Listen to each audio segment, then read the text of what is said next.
Hello and welcome to this session. आज हम पढ़ने वाले हैं अरस्तू के बारे में। ये क्लास बहुत ही महत्वपूर्ण क्लास रहेगी रोजाना की तरह पॉलिटिकल साइंस यूजीसी नेट और हिमाचल प्रदेश सेट एग्ज़ाम के लिए। तो जो बच्चे भी तैयारी कर रहे हैं पॉलिटिकल साइंस से, तो आज दूसरी क्लास लेकर आया हूँ मैं अरस्तू के थॉट्स पर। अरस्तू के अगर परिचय की बात करें तो अरस्तू को राजनीति विज्ञान का पिता कहा जाता है। इनका जन्म हुआ 384 बीसी में। स्थान था स्थागिरा, मैसिडोनिया।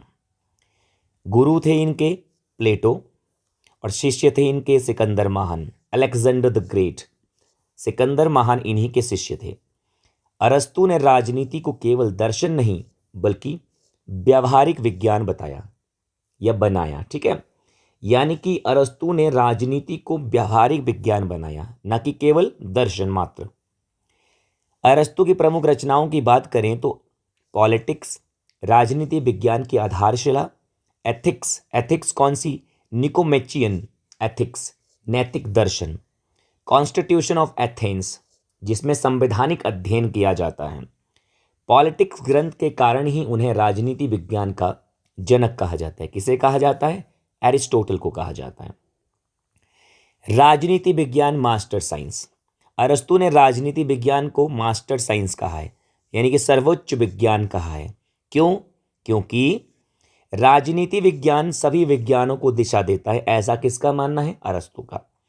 राज्य तय करता है कि कौन सा ज्ञान कैसे उपयोग होगा, यानी किस प्रकार की जो नॉलेज है उसका यूज कैसे होगा, ये कौन तय करता है? ये राज्य तय करता है।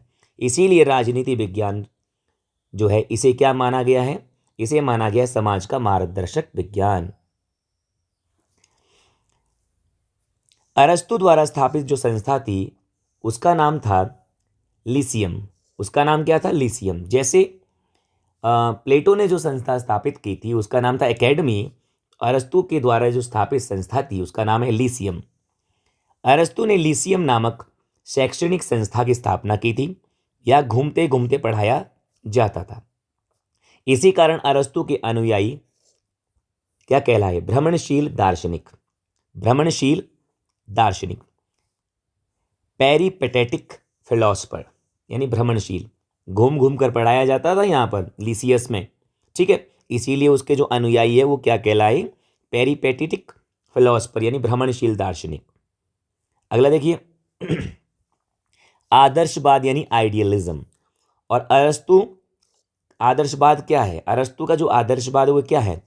विचारों की शुरुआत अमूर्त विचारों यानी आइडियाज से होती है। क्या होना चाहिए?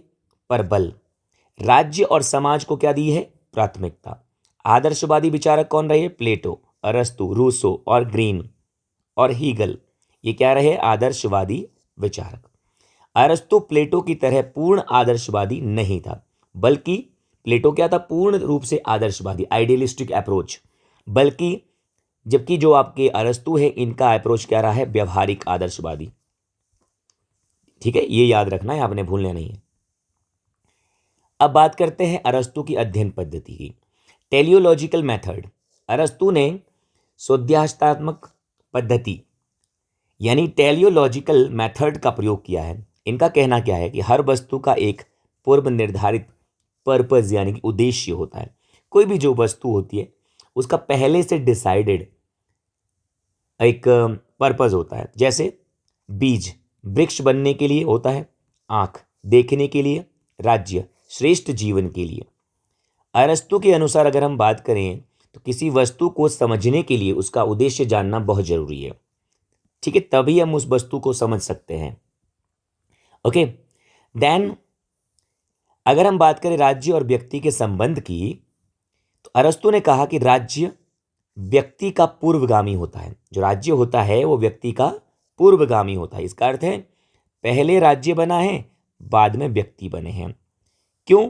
व्यक्ति अकेले पूर्ण नहीं हो सकता, व्यक्ति अकेले पूरी तरह से नहीं हो सकता। समाज और राज्य में रहकर ही मनुष्य पूर्ण बनता है। अगर अकेला व्यक्ति है बिना राज्य के और बिना समाज के, वो पूर्ण नहीं है। समाज और राज्य में रहकर ही व्यक्ति मनुष्य जो है पूर्ण बन सकता है। इनकी जो प्रसिद्ध कथन है क्या है? Man is a social animal. मनुष्य एक सामाजिक प्राणी है। ये इंपॉर्टेंट कथन है किसका? एरिस्टोटल का, मीन्स अरस्तु का। अगर हम इनकी टेलियोलॉजिकल कंसेप्ट को देखें, यानी कि स्वदेश्यात्मक पद्धति, यानी कि टेलियोलॉजिकल कंसेप्ट को देखें, 4 कॉजेज आपको देखने को मिलेंगे, 4 कारण आपको देखने को मिलेंगे। पहला है मटीरियल कॉज, यानी कि जिससे वस्तु बनी है, जैसे लकड़ी। दूसरा होता है एफिशिएंट कॉज, बनाने वाला साधन, किससे वो चीज़ बनाई गई, लाइक औजार, कारीगर। And the third one is formal cause, वस्तु का विचार, यानी कैसे उसको बनाना है। हमने विचार आया, हमारे पास पहले लकड़ी थी, मटेरियल कॉज, देन हमें उसको उस लकड़ी से कुछ बनाना है, यानी औजार थे हमारे पास। तीसरा हमारे दिमाग में विचार आया कि हमने मेज़ बनाना है। And the final cause is हमारा उद्देश्य पूर्ण हो गया, यानी मेज़ का हमने क्या करा, उपयोग करा। फाइनल कॉज सबसे महत्वपूर्ण होता है। Is it okay? ये चीज़ें आपने ध्यान रखनी है। अब राज्य की उत्पत्ति का सिद्धांत क्या कहता है? अरस्तु कहता है कि राज्य का जो विकास है ना, वो परिवार, विलेज यानी ग्राम, और स्टेट, यहाँ से होता है। और राज्य का जो एम होता है वो होता है श्रेष्ठ और नैतिक जीवन। राज्य का जो एम होता है ऑब्जेक्टिव होता है, ऑब्जेक्टिव यानी एम, टारगेट क्या होता है, श्रेष्ठ और अच्छी लाइफ जीना, नैतिक जीवन। ओके, स्वर्णिम मध्यमान का सिद्धांत क्या कहता है, थ्योरी ऑफ गोल्डन मीन क्या कहता है? ये अरस्तु के चिंतन का सबसे प्रसिद्ध सिद्धांत है। कौन सा? थ्योरी ऑफ गोल्डन मीन्स, यानी कि स्वर्णिम मध्यमान का सिद्धांत। अभी क्या कहता है? हर चीज में अत्यधिक और न्यूनता से बचकर मध्यम मार्ग अपनाना चाहिए। हर चीज में ना तो अति होनी चाहिए, ना कम होना चाहिए, हमेशा बीच का मार्ग अपनाना चाहिए। ये कौन बोलते हैं? अरस्तु कहते हैं। जैसे न्यूनता, मध्यम, अधिकता। जैसे कायरता क्या है? न्यूनता। अति साहस क्या है? अधिकता। हमें बीच का मार्ग चुनना चाहिए, साहस का। कंजूसी न्यूनता, फिजूल खर्ची अधिकता, हमें चुनना चाहिए बीच का मार्ग, दैट इज उदारता। अराजकता न्यूनता, शासन में तानाशाही वो क्या होता है? अधिकता, हमें चुनना चाहिए संवैधानिक शासन का मार्ग। अरस्तु के अनुसार सद्गुण जो है ना, वो मध्यम मार्ग में ही निहित है। आगे देखते हैं। अब देखिए शासन प्रणालियों का वर्गीकरण। अब शुद्ध ज्ञान की बात करें तो कौन सा है? राजतंत्र, मोनैर्की, कुलीन तंत्र, एरिस्टोक्रेसी, संविधानात्मक शासन, पॉलिटी, और विकृत शासन, अत्याचार यानी टायरेनी। अब अच्छा शासन कौन सा है? 3 हमारे पास है, राजतंत्र, कुलीन तंत्र, संविधान यानी पॉलिटी, संविधान से चलने वाला, कुलीन लोगों द्वारा चलने वाला, और राजा द्वारा चलने वाला। ये 3 क्या है? अच्छे शासन के रूप हैं। अब बेकार शासन कौन सा है? टायरेनी मतलब अत्याचार, कुलीन तानाशाही, ओलैर्की, भीड़ तंत्र मतलब डेमोक्रेसी। इसको घटिया शासन बोला है। घटिया शासन के रूप बोले किसने? अरस्तु ने। अरस्तु ने पॉलिटी को सर्वश्रेष्ठ शासन माना है। पॉलिटी का मतलब यहां पर है संविधान, संविधान से चलने वाला शासन। इसको क्या बोला है? सर्वश्रेष्ठ कहा है किसने? अरस्तु ने। अब देखिए नागरिकता का सिद्धांत। अरस्तु के अनुसार वही व्यक्ति नागरिक है जो शासन और न्याय में भाग लेता है। जो शासन में भी भाग लेता है और न्याय में भी भाग लेता है, उसको क्या कहते हैं हम? उसको हम नागरिक कहेंगे। कौन कहता है? अरस्तु कहता है। जैसे दास, स्त्रियां और कारीगर नागरिक नहीं माने गए, यह उसकी सीमा मानी जाती है। मतलब उसने बोला कि जो दास हैं और जो स्त्रियां हैं और जो कारीगर है, उनको अरस्तु ने नागरिक नहीं माना है, क्योंकि वो ना तो शासन में भाग लेते हैं ना ही न्याय में भाग लेते हैं। ओके, चलिए अरस्तु के अगर हम कंक्लूजन की बात करें, अरस्तु का मूल्यांकन करें, तो राजनीति को उसने वैज्ञानिक विषय बनाया, संविधान का तुलनात्मक अध्ययन किया, व्यावहारिक दृष्टिकोण उसका रहा, लोकतंत्र का उन्होंने सीमित समर्थन किया है, दास प्रथा का समर्थन किया है। और इतिहासकार कहते हैं कि अरस्तु राजनीति का वैज्ञानिक विश्लेषक था, यानी कि पॉलिटिक्स का साइंटिफिक मतलब विश्लेषक था। कौन था? अरस्तु। राजनीति विज्ञान का पिता अरस्तु। प्रमुख ग्रंथ पॉलिटिक्स। अध्ययन की जो पद्धति है वो क्या है? टेलियोलॉजिकल पद्धति है, उद्देश्यात्मक है ना। मनुष्य क्या है? एक सामाजिक प्राणी है ये कहा। गोल्डन मीन का मध्यम मार्ग का सिद्धांत इन्होंने बताया है। अब आगे देखते हैं, एरिस्टोटल राज्य एवं परिवार का सिद्धांत क्या रहा है इनका। अरस्तु का अगर हम परिचय दें तो अरस्तु को राजनीति विज्ञान का पिता कहा जाता है। प्रमुख ग्रंथ है पॉलिटिक्स। राजनीति विज्ञान को क्या बोला, मास्टर साइंस। शैक्षणिक संस्था कौन सी, लीसियम। प्लेटो के शिष्य थे और सिकंदर के क्या थे, शिक्षक थे। राज्य की अवधारणा क्या दी है इन्होंने, परिवार। राज्य का विकास क्रम कैसे होता है, परिवार है, परिवार से गांव, गांव से राज्य। ये क्रम बताता है कि राज्य अचानक नहीं बना है बल्कि प्राकृतिक विकास का परिणाम है। यानी पहले परिवार होता है, देन गांव बनता है, अल्टीमेटली लास्ट में क्या बनेगा, राज्य बनेगा। ओके, अब हम राज्य की प्रकृति की बात करें। अरस्तु क्या कहते हैं कि राज्य एक स्वाभाविक यानी कि नेचुरल संस्था है, प्राकृतिक संस्था है राज्य। प्राकृतिक, आंगिक यानी ऑर्गेनिक और नैतिक संस्था है। प्राकृतिक तो है ही, साथ ही साथ आंगिक, ऑर्गेनिक और नैतिक संस्था है कौन, राज्य। राज्य कई छोटे छोटे समुदायों जैसे कि परिवार, गांव आदि से मिलकर बना है। ठीक है, राज्य और व्यक्ति का संबंध क्या है। राज्य व्यक्ति का पूर्वगामी होता है, यानी कि राज्य जो है व्यक्ति से पहले बना होता है। व्यक्ति का पूर्ण नैतिक विकास राज्य में ही संभव है। अगर व्यक्ति का पूर्ण विकास करना है तो किस में संभव है, राज्य में। इसलिए अरस्तु व्यक्ति से अधिक राज्य को महत्व देता है।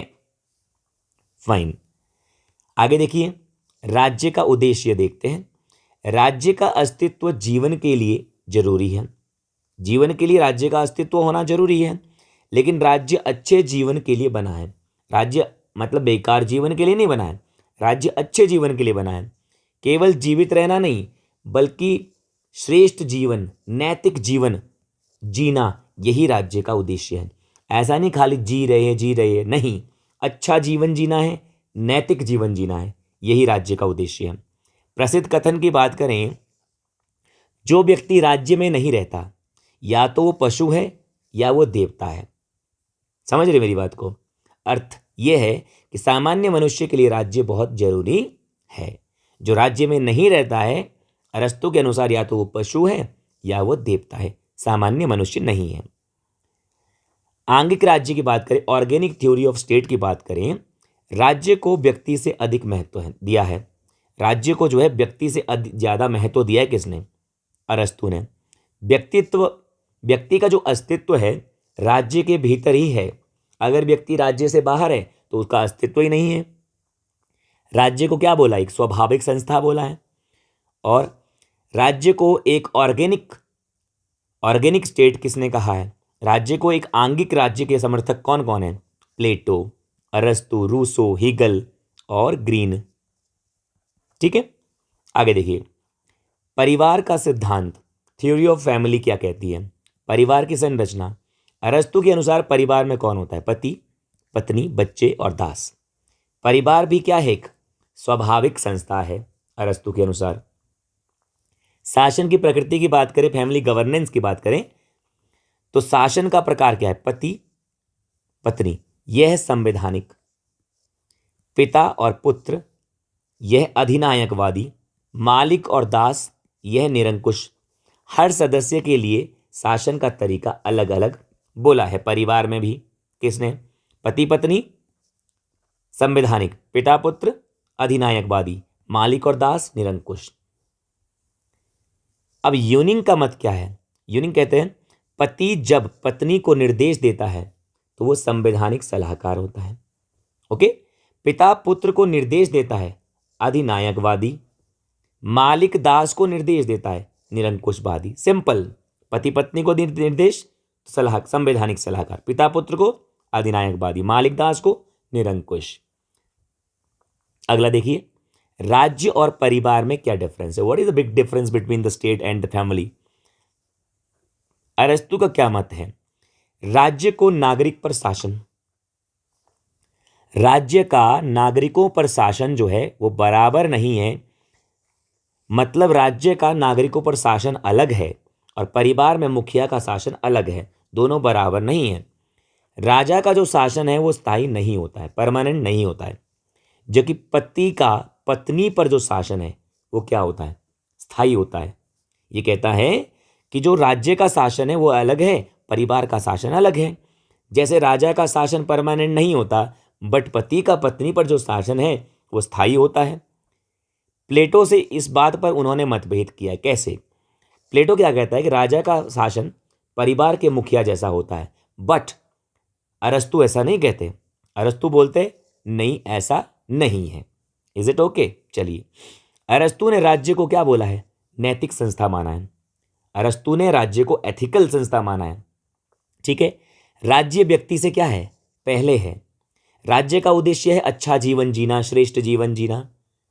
और ऑर्गेनिक जो स्टेट है, ऑर्गेनिक स्टेट का सिद्धांत के प्रमुख समर्थक है कौन? अरस्तु। परिवार को भी इन्होंने क्या माना है? स्वाभाविक संस्था माना है। आगे देखिए, परिवार और राज्य का मूल उद्देश्य क्या होता है? परिवार का उद्देश्य क्या होता है? भौतिक आवश्यकताओं की पूर्ति करना। जो परिवार का मूल उद्देश्य होता है, जो आम जरूरतें हैं उसको पूरा करना, जैसे भोजन, आवास, वस्त्र और दैनिक जीवन की व्यवस्था करना। ये होता है किसका? परिवार का उद्देश्य। परिवार जीवन को संभव बनाता है। राज्य का उद्देश्य क्या होता है? राज्य द्वारा नैतिक आवश्यकताओं की पूर्ति होती है। राज्य किसकी पूर्ति करता है? नैतिक आवश्यकताओं की पूर्ति, जिससे मनुष्य क्या बन सके? श्रेष्ठ बन सके, नैतिक और सद्गुणी जीवन प्रदान कर सके। राज्य का काम होता है नैतिक आवश्यकताओं की पूर्ति करना, जिससे मनुष्य को क्या बनाया जा सके? श्रेष्ठ बनाया जा सके, नैतिक और सद्गुणी बनाया जा सके, ताकि राज्य जीवन को क्या बनाता है? उत्कृष्ट बनाता है। जबकि परिवार का मतलब होता है आम जरूरतों को पूरा करना। परिवार और राज्य में निर्देश में अंतर है। अब देखिए, आधार क्या है? निर्देश। परिवार में निर्देश अलग अलग होते हैं, अलग अलग व्यक्ति के लिए। राज्य में समान होते हैं। परिवार में शासन जो है व्यक्ति विशेष के अनुसार होता है, यहां पर सभी नागरिकों पर एक समान होता है। परिवार की प्रकृति जो है व्यक्तिगत हो सकती है, लेकिन यहां पर सार्वभौमिक हो सकती है। परिवार में मुखिया का निर्देश सदस्यों के अनुसार बदल जाता है। पत्नी को अलग निर्देश होगा, बच्चों को अलग होगा। ठीक है, जबकि राज्य का जो कानून है सभी पर समान रूप से लागू होता है। ये डिफरेंस है परिवार में और राज्य में, अरस्तु के अनुसार। राज्य का निर्माण और प्रकृति। राज्य का निर्माण, ठीक है, परिवार प्लस गांव से मिलकर होता है। परिवार और गांव जब मिलेंगे तो राज्य बनेगा। इसलिए परिवार से गुणात्मक रूप से श्रेष्ठ, ठीक है, परिवार से गुणात्मक रूप से श्रेष्ठ है और गांव से व्यापक। ठीक है, राज्य परिवार का ही क्या है? विस्तारित और परिपक्व रूप है, क्योंकि राज्य परिवार से ही बना है, परिवार फिर गांव से बना है, परिवार से गांव बना है, गांव से फिर अल्टीमेटली क्या बना? राज्य बना है। इसका मतलब राज्य जो है परिवार का ही एक ब्रॉड मैच्योर रूप है। ठीक है, परिवार का महत्व क्या है? इंपॉर्टेंस ऑफ फैमिली क्या है? परिवार का मुखिया होना राज्य का शासक होने से बिल्कुल अलग है। अगर कोई परिवार का मुखिया है और कोई राज्य का मुखिया है, वो दोनों अलग अलग हैं। परिवार में प्रेम और नैतिकता का विकास होता है। बच्चों को भविष्य का नागरिक बनाने की शिक्षा परिवार से ही मिलती है, कि भाई बच्चों को शिक्षा दी जाती है, आपने कैसे बनना है, आगे क्या करना है, इसकी शिक्षा सबसे पहले परिवार देता है। मुखिया को घर के प्रबंधन का अनुभव मिलता है, घर कैसे चलाना है, जो भविष्य में राज्य के शासन में सहायक सिद्ध होता है। परिवार के माध्यम से दासों में भी नैतिक गुणों का विकास हो जाता है। अगर परिवार में अच्छी सोच होगी तो दासों के गुण भी बदल जाएंगे। दास प्रथा पर अरस्तु का क्या विचार रहा है? दास प्रथा का समर्थन किया है अरस्तु ने। अरस्तु ने दास प्रथा का समर्थन किया है। उन्होंने कुछ लोगों को स्वाभाविक दास, नेचुरल स्लेव्स माना है। अब दास कौन है अरस्तु के अनुसार? विवेक शून्य व्यक्ति, जिसकी बुद्धि खत्म, बिल्कुल शारीरिक रूप से बलिष्ठ लेकिन बुद्धि से बिल्कुल खत्म, बुद्धि से दूर, मतलब मोटा हट्टा कट्टा भैंस, मतलब भैंस की तरह मोटा और बुद्धि एकदम भैंस की तरह बिल्कुल खत्म, जो स्वयं निर्णय लेने की क्षमता नहीं रखता है। ऐसे लोग दूसरों के निर्देश में ही काम करते हैं। ठीक है, इन्हीं को दास बोला है अरस्तु ने।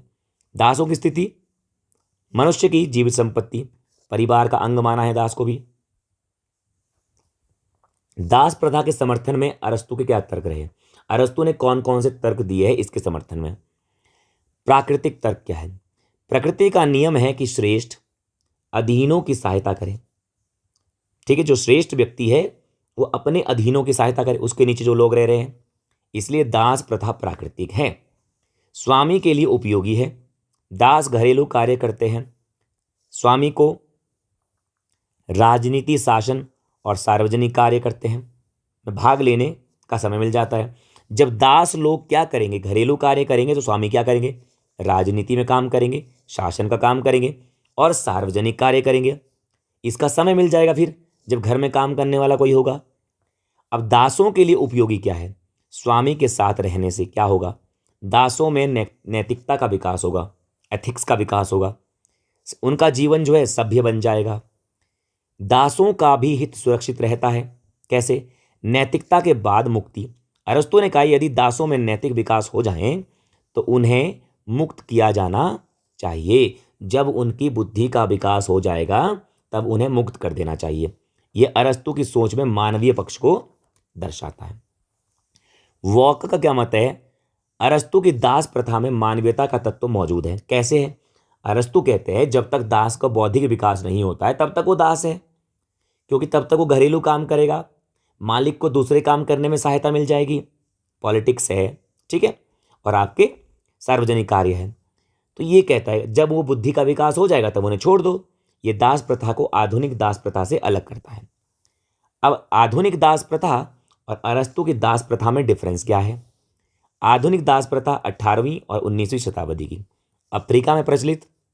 इनके साथ जो है अमानवीय और बर्बर व्यवहार होता था, पीटा जाता था उन्हें, खुले बाजार में उनकी खरीद फरोख्त चलती थी, खरीदा जाता था, बेचा जाता था, जंजीरों में बांधा जाता था, कोई नैतिक उद्देश्य नहीं होता था। ये चीज़ें होती थी आधुनिक दास की। अरस्तु का दास प्रथा कैसी है? नैतिक विकास पर आधारित है। दासों को परिवार का अंग माना है, उनके साथ अमानवीय व्यवहार नहीं करना है, युद्धबंदियों को दास नहीं माना है। मतलब बात मान लो हमसे कोई युद्ध में जो हार गया उसको दास नहीं माना है। उन्होंने बोला है बुद्धि से जो कमजोर है और शरीर से ठीक है उसको दास बनाना है, और जब वो बुद्धि से भी ठीक हो जाएगा तो उसको मुक्त कर दो। यही सबसे बड़ा अंतर है आधुनिक दासों में। आधुनिक दास में क्या है? उनके साथ अमानवीय व्यवहार होता है, जबकि अरस्तु के दास में दासों के साथ मानवीय व्यवहार होता है। दास प्रथा पर अरस्तु के विचार। दास का बेटा दास होगा ये आवश्यक नहीं है। अगर बात मान लो मैं बात मान लो मेरी बुद्धि कम है लेकिन मेरे बच्चे की बुद्धि क्या है? अच्छी है, तो मेरा बच्चा क्या नहीं बनेगा? दास नहीं बनेगा। ये कहते हैं अरस्तु। अरस्तु क्या कहते हैं? दासों को उत्पादन कार्यों में नहीं लगाना चाहिए। जहां से प्रोडक्टिविटी बढ़ रही हो वहां दासों को नहीं लगाना चाहिए, वे केवल घरेलू कार्य ही करेंगे। घरेलू कार्यों को करने के लिए ही दासों को बनाया गया, ये कहते हैं अरस्तु। यदि दास में विवेक आ जाए, बुद्धि आ जाए, तो उन्हें क्या कर दो? मुक्त कर दो। अतः यह आवश्यक नहीं है कि व्यक्ति आजीवन किसी का दास बनकर रहेगा। दासों के साथ मानवीय मित्रतापूर्ण व्यवहार करना चाहिए। दास मालिक के शरीर का विस्तृत रूप होता है, मालिक का ही पार्ट होता है। अरस्तु का मानना है यूनानी लोगों को दासों की श्रेणी में नहीं रखा जाएगा, यूनानी जो लोग हैं, बल्कि बर्बर प्रजातियों को दासों में के रूप में रखा जाएगा। लड़ाकू टाइप की उनको रखेंगे दासों के रूप में, यूनानियों को नहीं रखेंगे, बुद्धिमानों को। विधि का शासन क्या कहता है अरस्तु का? अरस्तु ने अपने गुरु प्लेटो के विपरीत विधि का शासन दिया। कैसे? विधि के शासन को महत्व दिया है, जबकि प्लेटो ने बोला विधि बुद्धि कुछ नहीं है, विधि और दंड को उसने कुछ नहीं माना है। अरस्तु कहते हैं विधि युग युग के अनुभव का एक संचित निधि है। मतलब अलग अलग समय से जो अनुभव मिला है उसका निचोड़ है क्या? कानून। ठीक है, बहुत सारी चीजों को करने के बाद जो हमें ज्ञान मिला वही क्या है? विधि है। कौन कहता है? अरस्तु। विधि जो है वो वासना रहित विवेक है, यानी कि गलत चीजों के अलावा जो शुद्ध बुद्धि है ना, शुद्ध बुद्धि, वही क्या है? विधि है। अरस्तु ने विधि को अच्छा गुण बताया है। अरस्तु अपनी रचना पॉलिटिक्स में अरस्तु ने कहा है कि जब व्यक्ति विधि यानी अनुभवी हो जाए, उसे बहुत सारे नॉलेज हो जाए और न्याय से परिपूर्ण होता है तो वो व्यक्ति सर्वोत्तम बन जाता है। ठीक है, परंतु इससे अलग होने पर दोबारा से वो क्या हो जाता है? अगर उसने विधि को छोड़ दिया, उस नॉलेज को छोड़ दिया, उस ज्ञान को छोड़ दिया, दोबारा से वो गधा बन जाएगा, बुद्धिहीन बन जाएगा, निकृष्ट बन जाएगा। अरस्तु कहते हैं विधि अव्यक्तिक होती है, अव्यक्तिक, क्योंकि विधि शासक और शासित, मतलब जो शासन कर रहा है और जिस पर शासन होना है, दोनों पर समान रूप से लागू होती है विधि। ठीक है, विधि के शासन की क्या विशेषताएं हैं? शासक और शासित दोनों पर विधि समान रूप से लागू होती है। शासक विधि द्वारा शासन करते हैं, स्वेच्छाचारी होकर नहीं। ऐसा नहीं है कि भाई अपनी मनमर्जी करे विधि को चलाने की, नहीं।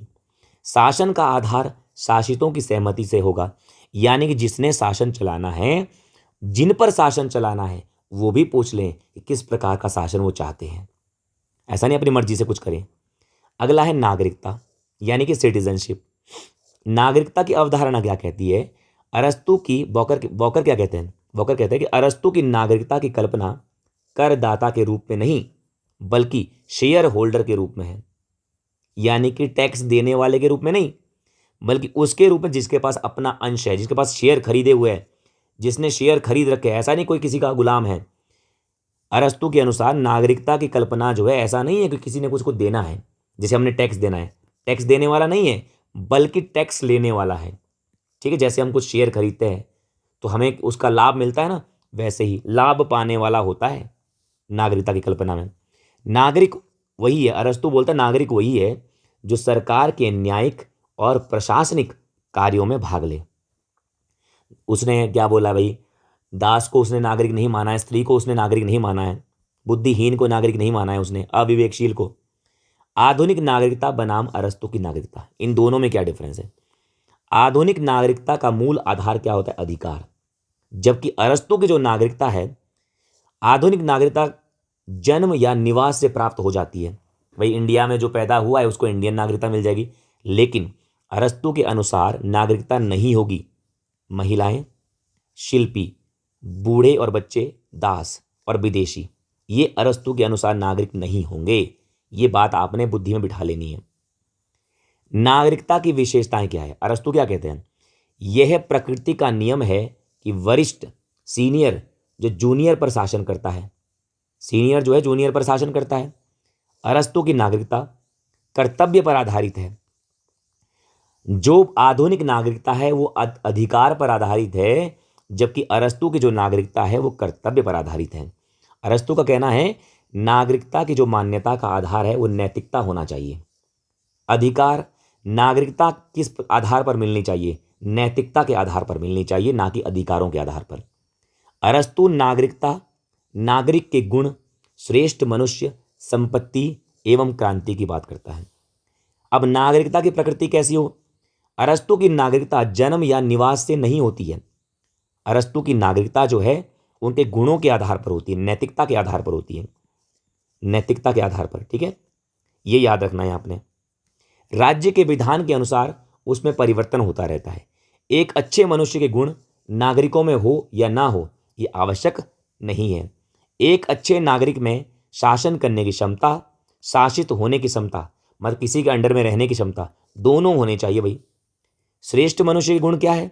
अरस्तु के अनुसार श्रेष्ठ मनुष्य गुण, उसमें संयम होना चाहिए, साहस होना चाहिए, न्याय होना चाहिए।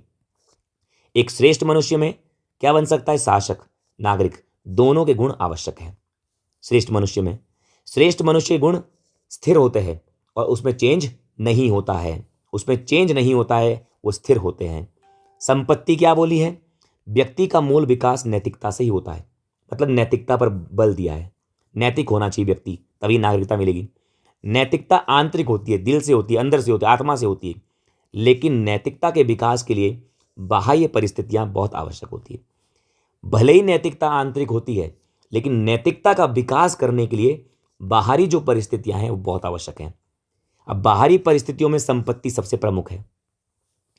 संपत्ति अर्जन के लिए यानी कि बाहरी जो परिस्थितियां हैं जो व्यक्ति के नैतिकता का विकास करती है, उसमें सबसे इंपॉर्टेंट है संपत्ति। संपत्ति व्यक्ति कैसे प्राप्त कर सकता है? प्राकृतिक तरीके से, जैसे मछली पालन करके, कृषि कार्य करके। ठीक है, यह है प्राकृतिक विधि।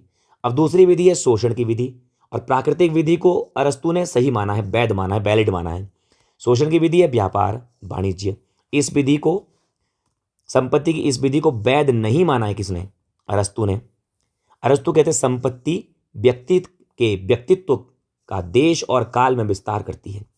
व्यक्ति के व्यक्तित्व का देश और समय में विस्तार करती है। ठीक है, संपत्ति पर स्वामित्व व्यक्ति का नहीं परिवार का होता है।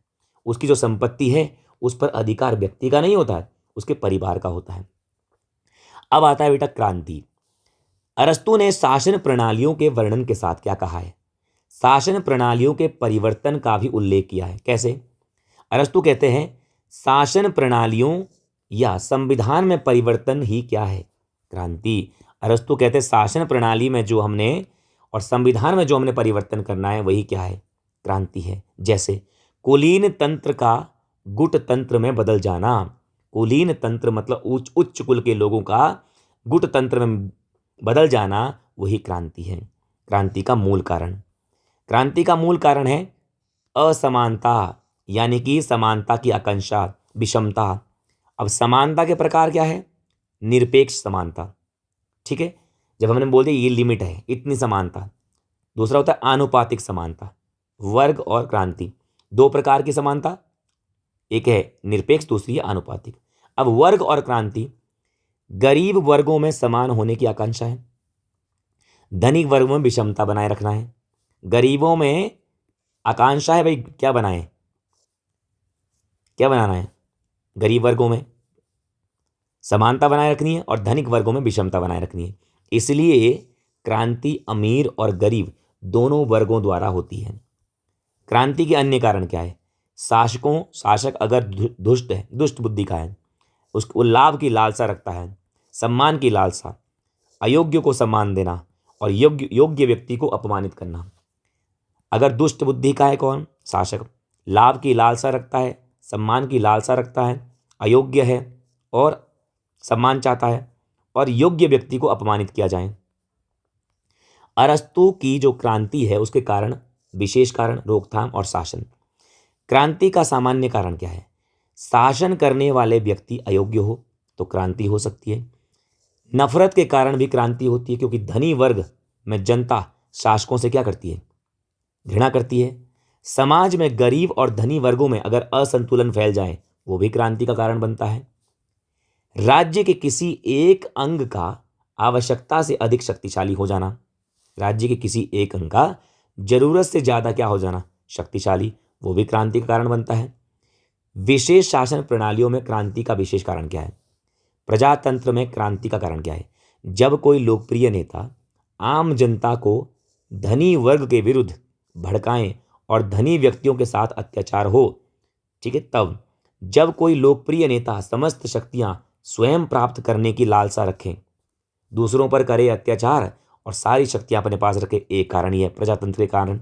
दूसरा है धनिक तंत्र में क्रांति, शासन तंत्र के आपसी झगड़े में और गुटबंदी के होने कारण, इससे भी क्या होता है? जनता के साथ अन्याय होता है और क्रांति हो जाती है। अब है कुलीन तंत्र में क्रांति कैसी होती है? शासन करने वाले व्यक्तियों की सीमित संख्या ही क्रांति का मूल कारण होती है, कि अगर लिमिटेड लोग ही शासन करें तो भी क्रांति, कुलीन तंत्र में क्रांति फैलने का कारण है। अब है क्रांति को रोकने के उपाय। कौन सा मार्ग चुनना है? मध्यम मार्ग। शासन का कौन सा मार्ग चुनना है? मध्यम मार्ग, जिसको बोलते गोल्डन मीन, यानी कि स्वर्णिम मार्ग, स्वर्णिम मध्य मार्ग। जनता में अपने कानून के पालन की भावना हो, कानून के प्रति उनका सम्मान हो, शासकों को जनता के साथ अच्छा व्यवहार करना चाहिए, समाज में विषमता का अभाव हो, ठीक है, समानता होनी चाहिए, कोई व्यक्ति या वर्ग आवश्यकता से अधिक संपत्ति अर्जित ना कर सके। अगर एक व्यक्ति ज़्यादा अर्जित कर लेगा तो वो उसके खिलाफ भी क्या हो जाएगी? फिर लोगों में गलत भावना पैदा हो जाएगी। सार्वजनिक संपत्ति किसी विशेष व्यक्ति द्वारा ना हड़पी जाए। जो पब्लिक प्रॉपर्टी है, सरकारी प्रॉपर्टी है, उसको कोई विशेष व्यक्ति ना हड़पे, जैसे आज की डेट में नेता लोग हड़पते हैं। शिक्षा प्रणाली ऐसी हो जिससे व्यक्तियों में अच्छे गुणों का विकास हो, न्यायपूर्ण समाज बने और क्रांति की भावना कम हो। क्रांति और समानता की आवश्यकता। क्रांति का मूल कारण है समाज में पाई जाने वाली विषमता, इसी कारण से क्रांति होती है। क्रांति करने वाले लोग क्या होता है? समानता की आशा रखते हैं कि समानता होनी चाहिए, जबकि समाज में क्या है? विषमता, असमानता है, जिस कारण से क्रांति फैलने का कारण है।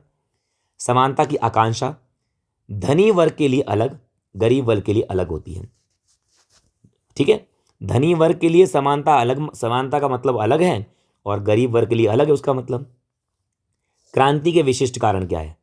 अरस्तु ने सामान्य कारणों के अतिरिक्त क्रांति के विशिष्ट कारणों का उल्लेख किया। कैसे? अत्याचार का तंत्र का निर्माण, राजतंत्र के विरुद्ध क्रांति का परिणाम स्वरूप होता है। राजतंत्र के विरुद्ध क्रांति के परिणाम स्वरूप होता है अत्याचार का निर्माण। अब राजतंत्र के विरुद्ध क्रांति का कारण क्या है? शासक वर्गों के बीच अगर आपसी मतभेद हो जाए तो भी क्रांति बढ़ सकती है।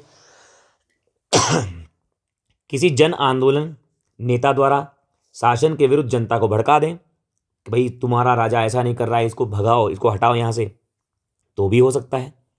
अगर शासक आलसी हो जाए तो अब संविधान और शासन प्रणाली का वर्गीकरण कैसे? अरस्तु कहता है संविधान राज्य का ही रूप है, संविधान की कुछ विशेषताएं होनी चाहिए। अरस्तु कहते हैं संविधान शासन प्रणाली एवं न्याय सिद्धांत। संविधान की क्या विशेषताएं होनी चाहिए अरस्तु के अनुसार? विभागों का निर्धारण एवं बंटवारा, जो डिपार्टमेंट है उसे बांटा जाए। सर्वोच्च सत्ता के केंद्र का निर्धारण, यानी कि जो टॉप मोस्ट लीडरशिप है वो सेंटर में होगी। ठीक है। शासन प्रणाली का वर्गीकरण उसने कैसे किया है? 6 प्रकार से किया है। पहला, शासन प्रणाली के 2 रूप है अरस्तु के अनुसार। शासन प्रणाली का शुद्ध रूप जिसमें राजतंत्र आता है, कुलीन तंत्र आता है, संवैधानिक तंत्र आता है। और घटिया रूप क्या है? निरंकुश तंत्र, गुटतंत्र, लोकतंत्र। क्लियर? सर्वोत्तम व्यावहारिक शासन प्रणाली कौन सी है? पॉलिटी, संविधान वाली। ठीक है। अरस्तु ने सर्वश्रेष्ठ शासन प्रणाली किसको बोला है? पॉलिटी को, संवैधानिक को। ठीक है। और इसका सबसे अच्छा नियम कौन सा है? मध्यम सद्गुण का नियम। पॉलिटी इसलिए सर्वश्रेष्ठ है क्योंकि ये 2 शासन प्रणालियों का बीच का मार्ग है।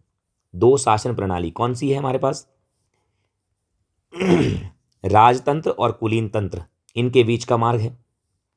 अरस्तु के अनुसार सबसे बेहतर शासन प्रणाली जो है वो राजतंत्र है। ठीक है, क्योंकि इसमें सर्वोच्च सद्गुण पाया जाता है। सबसे ज्यादा सद्गुण किसमें मिलेंगे? राजतंत्र में। पॉलिटी संवैधानिक वाला शासन, लोकतंत्र और गुटतंत्र का सम्मिलित रूप है। पॉलिटी जो है लोकतंत्र और गुटतंत्र का मिक्स रूप है। पॉलिटी की क्या विशेषता है? संवैधानिक तंत्र की संख्या, विवेक, दोनों के बीच में मिक्स्ड होता है, ये बैलेंस्ड होता है दोनों के बीच में। ठीक है। पॉलिटी में संख्या और विवेक दोनों के बीच का मिश्रण है ये। इसमें विवेकशील व्यक्ति भी शामिल होते हैं, साथ ही साथ बल भी होता है। बल भी और विवेक भी, दोनों, इन दोनों के मिश्रण से है पॉलिटी शासन प्रणाली का उदय होता है। सर्वोत्तम शासन प्रणाली, धनी लोग गरीब लोग दोनों शामिल हैं।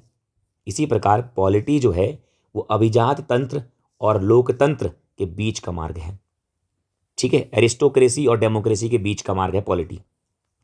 याद रखना है। निरंकुश शासन प्रणाली शक्ति पर आधारित है, गुटतंत्र संपत्ति पर आधारित है, लोकतंत्र स्वतंत्रता पर आधारित है। और अरस्तु का न्याय सिद्धांत क्या कहता है? प्रोपोर्शनल जस्टिस, समानुपाती, सभी के साथ बराबर न्याय होना चाहिए, संपूर्ण न्याय होना चाहिए।